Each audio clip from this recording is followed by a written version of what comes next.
Најдобриот студент на Универзитетот Гоце Делчев во Штип по медицина е Кристијан Живков. Со голем ентузијазам и постојан труд, Живков стигна до фантастичен успех од 9,84. Токму поради ова, тој го доби признанието примариус доктор Димитар Ивановски за најдобар студент на Штипскиот медицински факултет. Кое е чувството да се биде најдобар на еден од најзахтевните факултети? Навистина е од голема чест и задоволство ми е кога големиот труд некој го препозна и сето она што сме го вложувале во текот на изминатите 6 години, некој тоа го препозна, го вреднува и тоа сето го награди. Иако зад себе веќе има огромен труд, за Живков најважното доправа доаѓа да реши за многу работи. Нормално, по завршувањето на медицински факултет, како и сите мои колеги, така и јас се соочуваме со дилемата што понатаму. Нормално, како медицински кадар и секаде има голема побарувачка, што значи дека имаме големи можности за работа. Меѓутоа, сето тоа ќе следи со спонтано, тоест го препуштам да следи, со тоа да видиме какви понуди ќе имаме, па со оглед на тоа која ќе биде најдобрата, таму и ќе се одлучиме. Исклучително надежниот, сега веќе доктор, пред себе има големи планови. Го има пред себе искуството и резултатите на другите, но својот професионален пат е одлучен да го гради според својата визија. Па секако не би сакал овде да застанам, не знам точно можеби што, меѓутоа со сигурност би сакал да го продолжам моето образование, мојата едукација и понатаму, односно да запишам втор циклус на студии, да земам одредена специјализација. Јас навистина би имал желба да започнам специјализација по некој од ранките на интерна медицина, особено по моја желба е гастроентерохепатологија. Во целата оваа приказна интересно е тоа што во овој момент Кристијан Живков исполнување на својата визија ја гледа во Македонија. Колку е ова реално? Па да се биде лекар во Македонија треба навистина да си доволно храбар, бидејќи сме свесни со какви услови се соочува нашето здравство.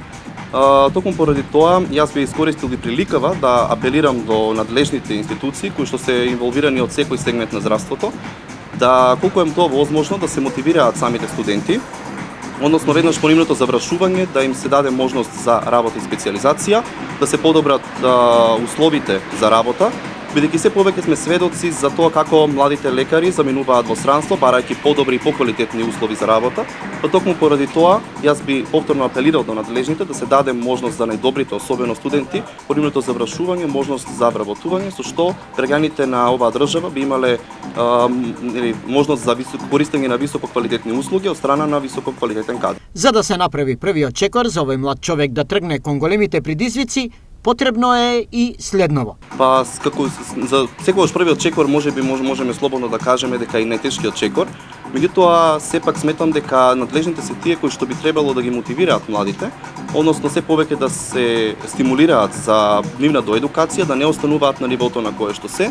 Така јас во моето студирање имав можност за престој во Хрватска, сега ми предстои краток престој во Турција, на кој што имаме навистина голема можност за усовршување на нашите професионални вештини, со кои што понатаму ќе може да ги примениме во текот на нашата работа. Кристијан Живков има само 24 години и од државата очекува да го направи првиот чекор кон него, но и кон неговите колеги од факултетот и останатите успешни студенти кои по секоја цена заминуваат во странство. Каде државата греши со младите? Немаме добри услови во нашето здравство, не се доволно мотивирани, односно немаат доволно високи плати. Исто така, условите со кои што се соочуваат, имаме ниска едукација кај самите граѓани, треба да се подобри, треба да се изготват стратегии со кои што ќе се подобри едукацијата за здравството кај населението и понатаму нормално да се воведат добри стратегии, како што и претходно веќе ја предложив, една од нив, а тоа е вработување на добрите студенти веднаш по нивното завршување на нивното образование, со што нашите граѓани ќе имаат добри доктори кои што ќе се грижат за нив, а воедно ќе бидат мотивирани и самите студенти за се повеќе тие да се едуцираат во текот на студиите за да можат да стигнат до ваквиот успех.